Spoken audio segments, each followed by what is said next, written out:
Bapak, Ibu, saudara-saudari terkasih, salam dalam kerahiman Tuhan. Yakinlah bahwa Yesus sangat mencintai saya, Anda dan kita semua.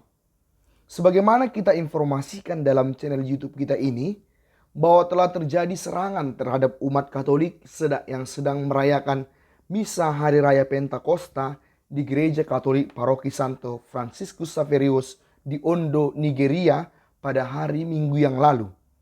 Itu terjadi saat mereka sedang merayakan misa, di mana sekelompok bersenjata datang membawa senjata dan menembaki umat yang hadir di gereja saat itu, dan juga meledakkan bahan peledak di dalam gereja. Sesuai informasi terbaru dari pemerintah Nigeria dan yang disebutkan oleh beberapa laman berita internasional, disebutkan bahwa setidaknya ada 40 orang jemaat yang meninggal dalam serangan terkutuk itu. Dan ada sekitar 61 orang terluka sedang menjalani perawatan.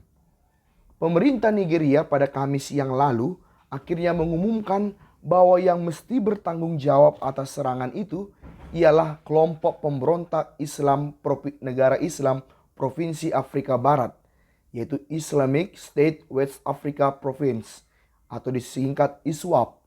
ISWAP yang sebagian besar dia aktif di timur laut Nigeria dan negara tetangga Chad adalah salah satu dari dua kelompok pemberontak yang telah berperang satu sama lain juga. Kelompok ini juga berperang terhadap pemerintah dan sudah bertahun-tahun bergerilya melakukan perluasan wilayah. Belakangan ini memperluas wilayahnya hingga ke wilayah Ondo, lokasi gereja yang diserang itu. Padahal Ondo selama ini dianggap sebagai bagian dari negara Nigeria yang relatif lebih aman. Memang atas dugaan pemerintah terhadap kelompok radikal ISWAP ini, para pengamat menyebutkan ada keraguan bahwa apakah ini sungguh adalah serangan dari kelompok radikal negara Islam Provinsi Afrika Barat. Karena selama ini serangan yang diklaim oleh kelompok ISWAP ini cenderung adalah serangan-serangan yang lebih besar untuk menyatakan besarnya kekuatan mereka. Taktik yang mereka gunakan pun berbeda dengan taktik dalam serangan kali ini. Kalau selama ini mereka menggunakan taktik tabrak lari, namun berbeda dengan taktik yang menyerang gereja saat ini. Karena itu, diduga mungkin ada kelompok kekerasan lain yang bertanggung jawab dalam kasus ini. Meski para pengamat mengatakan demikian, namun demikianlah pemerintah Nigeria yang diwakili oleh Menteri Dalam Negeri Ogbeni Ralph Agrobesola menyampaikan pemerintah Nigeria tetap yakin bahwa oknum di balik serangan ini adalah ISWAP dan Badan Keamanan Nigeria sedang melakukan pengajaran terhadap mereka dan pemerintah berjanji akan segera mengadili mereka. Atas serangan yang terjadi terhadap gereja Katolik di Nigeria ini patut kita perhitungkan adanya kecaman-kecaman dari berbagai pihak, termasuk dari beberapa organisasi Islam dunia.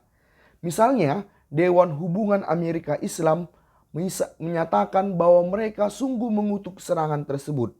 Aksi tersebut sama sekali tidak bisa dimaafkan.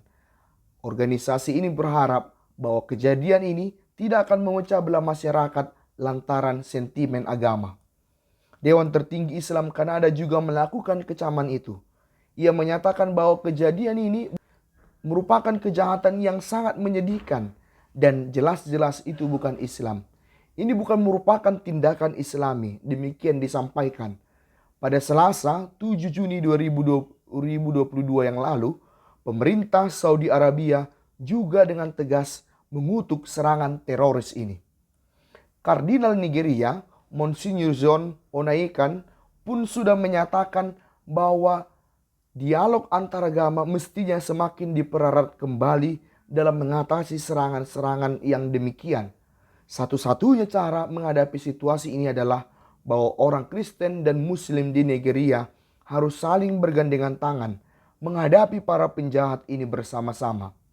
Dalam salah satu kesempatan, Kardinal juga menyatakan bahwa harus dihindari, menyebutkan bahwa serangan ini adalah serangan Muslim Fulani kepada orang Katolik di Nigeria. Kardinal juga mengungkapkan bahwa pemerintah hendaknya semakin menegakkan keamanan. Serangan terhadap gereja Katolik pada Minggu Pentakosta itu sesungguhnya hanyalah salah satu dari sekian banyak serangkaian kisah episode kekerasan yang telah berlarut-larut terjadi di Nigeria. Kardinal juga menyebutkan bahwa dalam beberapa kasus pemerintah Nigeria terbukti tidak sungguh mampu menangani. Kerap pemerintah hanya mengatakan bahwa mereka mengutuk dan berjanji akan mengejar pelaku dan mendapatkan pelaku. Tetapi nyatanya dalam beberapa kasus hal itu tidak terjadi. Demikianlah informasi kepada kita tentang serangan terhadap gereja Katolik di Nigeria yang kita himpun dari beberapa laman internasional. Semoga informasi ini membantu kita untuk turut berbela rasa bersama saudara-saudara kita umat Katolik di Nigeria, juga meneguhkan iman kekatolikan kita. Sembari pesan perdamaian harus sungguh semakin kita suarakan. Yesus, Engkau andalanku, Acil